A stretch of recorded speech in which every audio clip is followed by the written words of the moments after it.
Hi everyone. After just a few technical details I needed to deal with, here I am. Welcome everybody who would like to listen to my continuous learning journey at EPAM, uh, especially a learning journey of a person, a, a private story, so to say. So it is not going to be about my career and I think everybody will have their takeaways from my story. But let me share with you first the platform of our cooperation today. Some of you have already found the Mentimeter platform. Yeah. What you can do is open up a new window, please, and go to menti.com where you will need to use the code 479037 and please follow my instructions. First of all, it would be great if you could send me a thumbs up if you are in, because it's kind of feedback for me how many of you are following and whether you are following it at all. There might be some of you who don't receive the sound immediately, but I hope everything's gonna be fine with that. Okay, 3 of you. Good, good, good. The more the better. Good. Yeah, maybe the stream has started uh, doing their job now. Okay, great.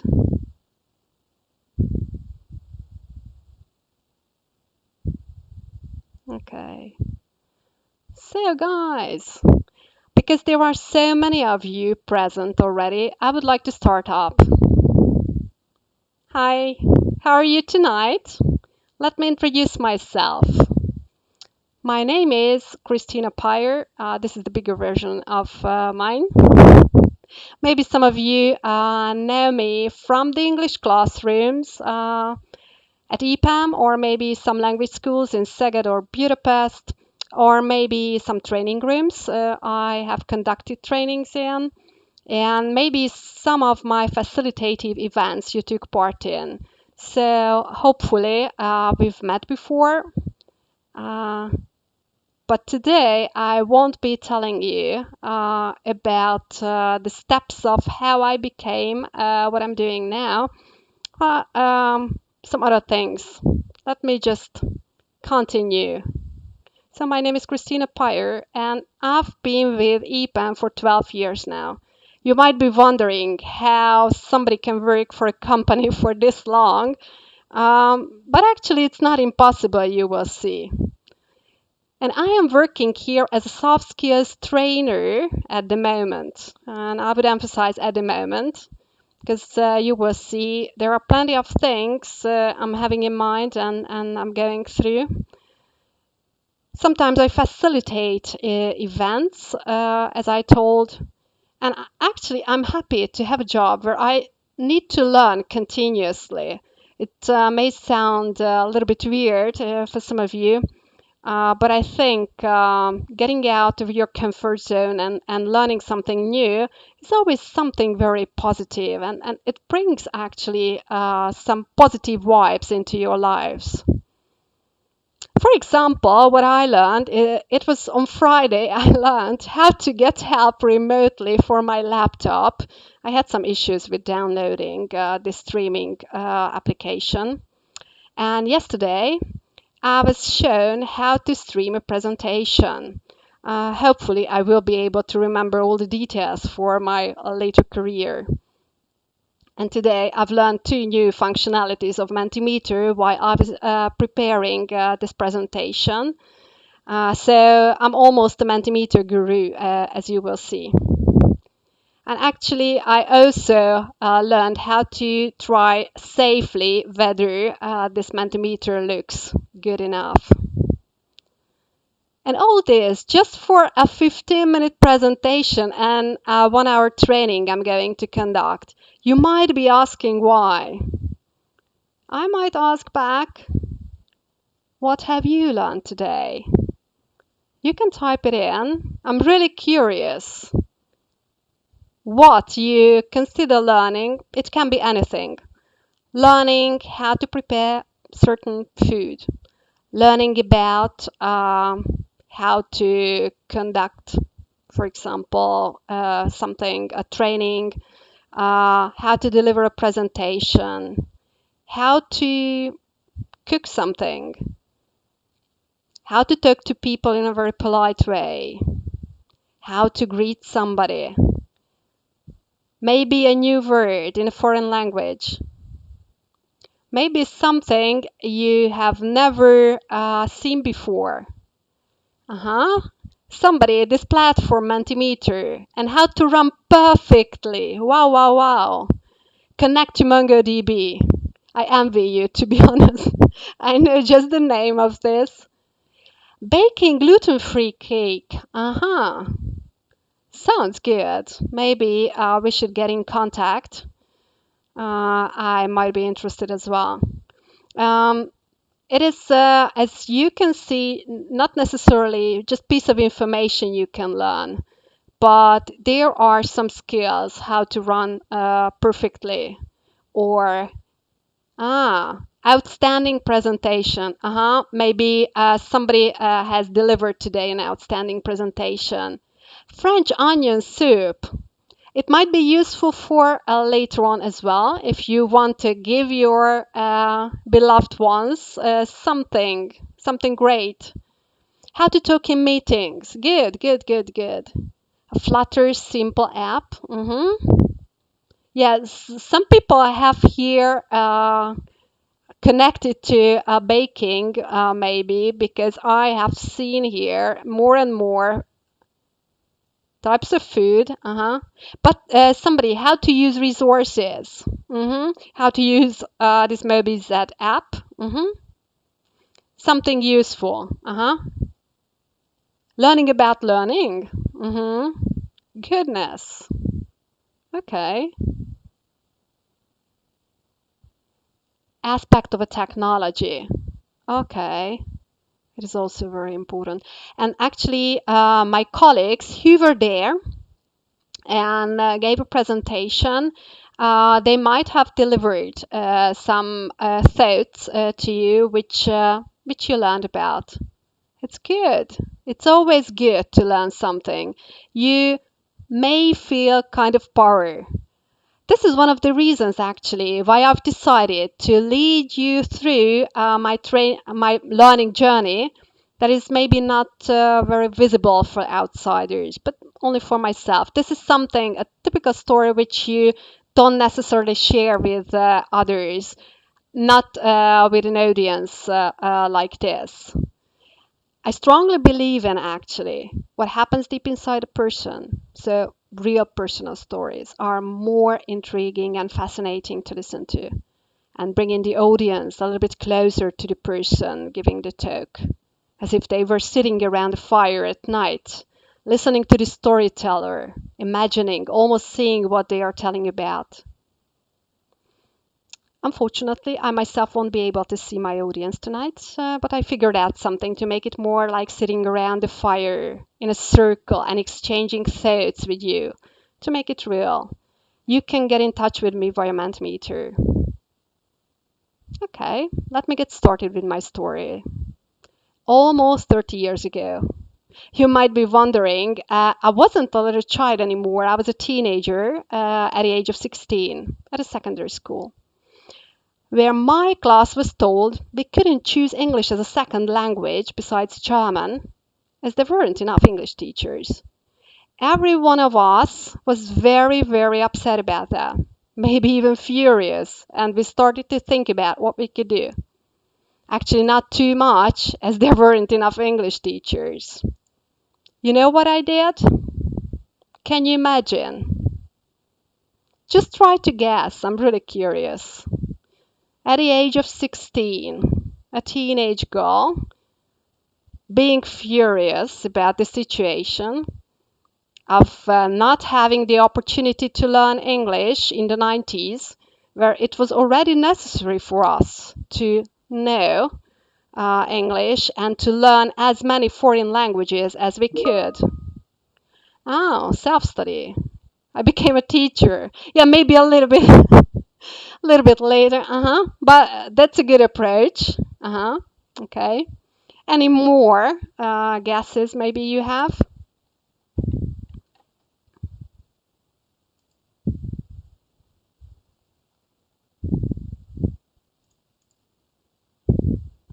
Okay. Learn English on your own. Maybe some of you know me quite well. Okay.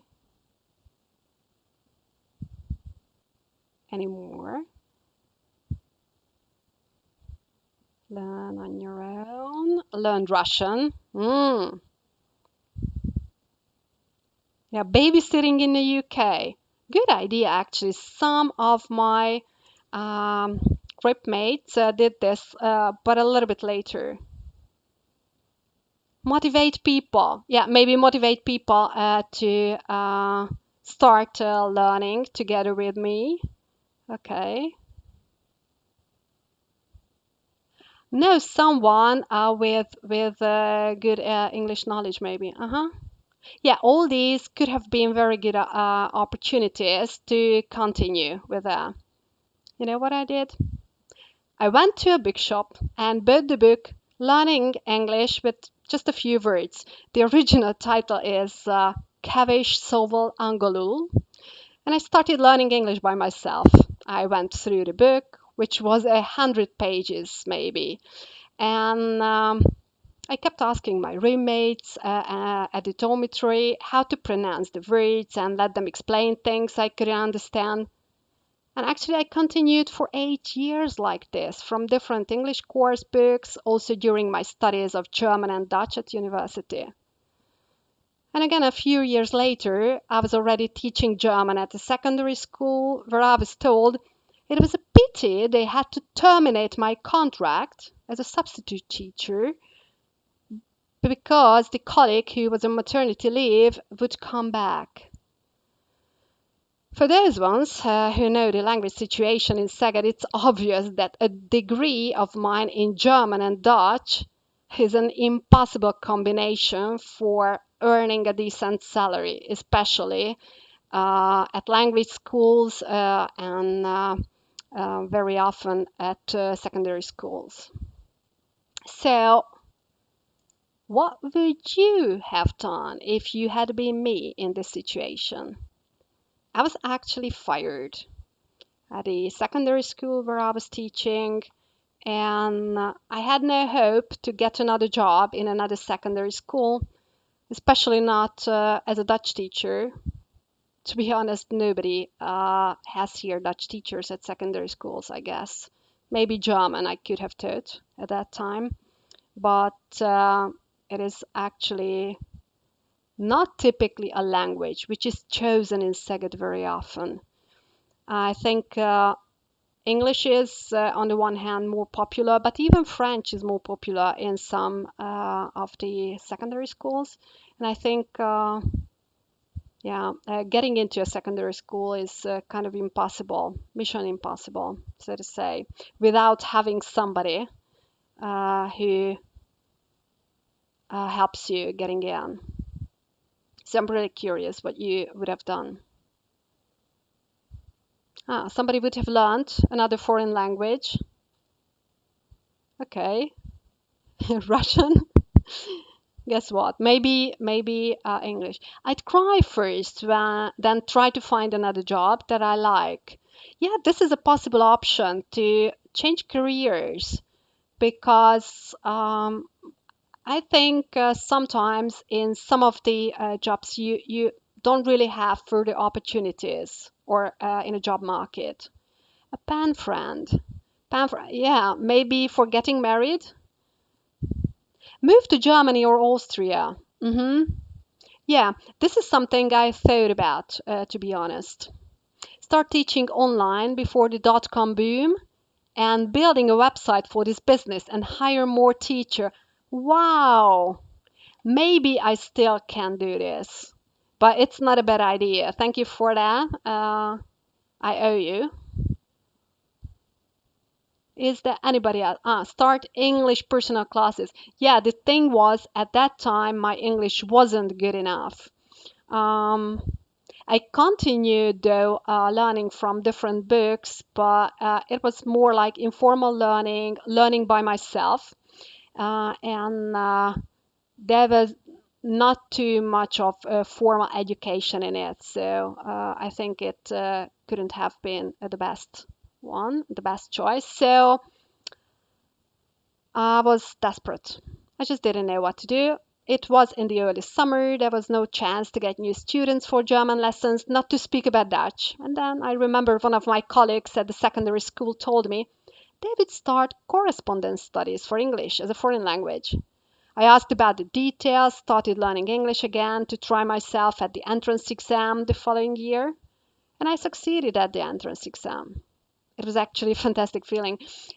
I felt it was going to be the beginning of a beautiful journey to end up as an English teacher and earn a lot, and then I would be okay professionally. I went through the college years, got my degree, and did an additional program for teaching business English, and so that's it. I'm safe for the rest of my life. And I started teaching for more language schools at the same time. Everything was running smoothly, and I had many grips. What do you think happened at this moment when I felt absolutely safe, being okay with my career, being maybe in the best position of my previous career? I'm really curious what you think happened. Some of you may know the situation.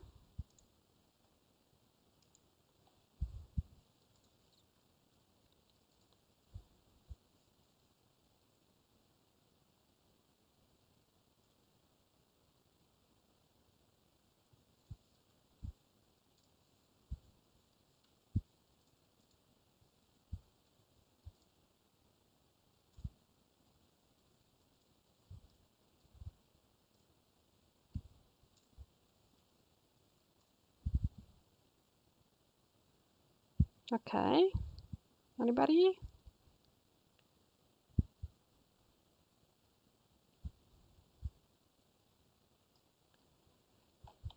Really curious what you think because I felt absolutely safe at the very moment when I needed to uh, start thinking.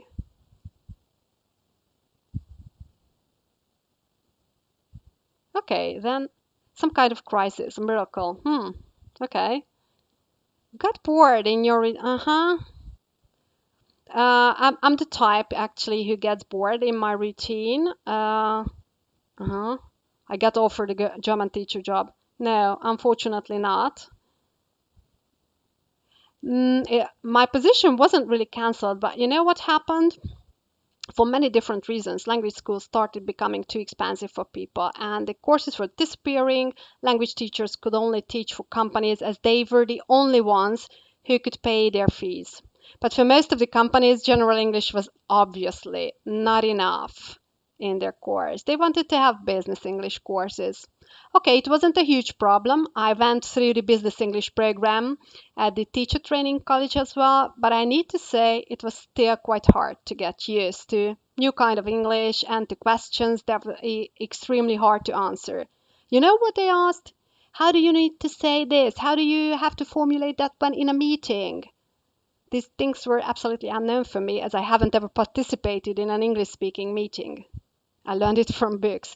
And while I was teaching at the language school, I was asked to teach for EPAM as a contractor as well. And to be honest, after 2 years, I was teaching only for EPAM and actually business English. And it was like more than 20 hours a week. So it was perfect. I thought I don't need to move between different companies. Everything is fine. I was already teaching business English well, and I thought everything was going to be fine now. And there was a little difficulty I needed to deal with. What do you think it could have been?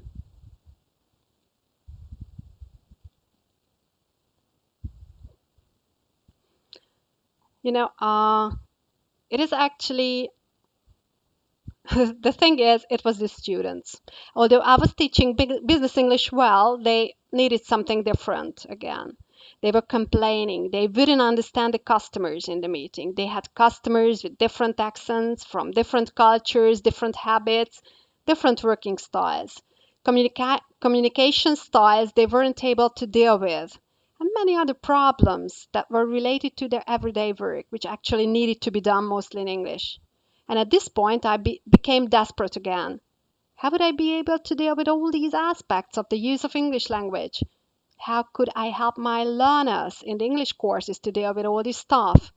And to be honest, I was wondering how they can perform in such a difficult environment. I thought I wouldn't be able to survive in an environment like this. But we were in good terms, they were my colleagues, and I really wanted to help them.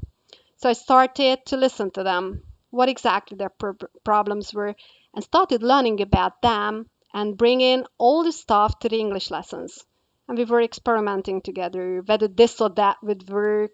And then they came back to me and reported on their success and also on some further difficulties. And you know what I decided to do at this point? I started learning about how they work, what exactly they do in their daily jobs, and what their difficulties are. And then I started to investigate what soft skills are needed to succeed in an English speaking environment at a multinational outsourcing company where the vast majority of information is written and needs to be used in English, where people work in teams with multiple nationalities and cultural background, very often distributed teams spread over the continent. And I ended up teaching English courses on soft skills basis. And after a while, soft skills trainings as well. And by doing this, I needed to learn many new things and skills, which made grow up, so to say, to be able to conduct soft skills trainings as well. And here I am.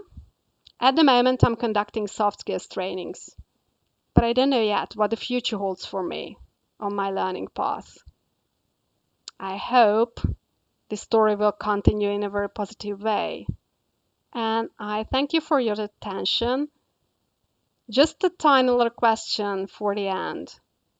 What is your takeaway from this story?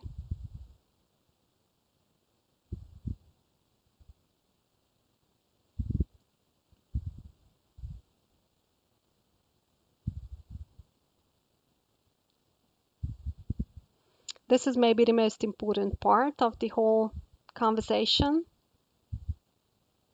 And I can just hope having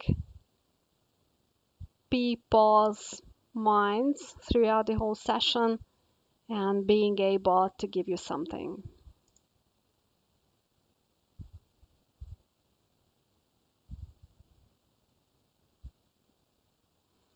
Learn, learn, learn. Wow, wow, wow. Change is a new opportunity, for sure. And this is what I've experienced both in my learning career and not only in my learning career, but throughout my whole life. Never stop learning and never give up. Giving up, I thought very often of giving up, but I think it is not an option for me until I have my energies. And you have to wake up at 5:30 and work to change your life in person. Wow, what a beautiful sentence. Never give up and always be agile in the ecosystem. Thank you so much. This must have been my colleagues. Really. Never give up. I hope you take it away and you learn, grow, and succeed in your careers at EPAM and wherever you are. Thank you very much for your attention. Uh, I cannot take questions at the very moment because I need to continue with the training I'm going to deliver on self-motivation. But I hope for those ones who are already present and have listened to my talk, they will be able to, so to say, get some things out of this little speech for the self-motivation part. Thank you very much. Looking forward to seeing you in my training on self-motivation, which I'm going to start in a minute. I just need to change my screen. Thank you very much.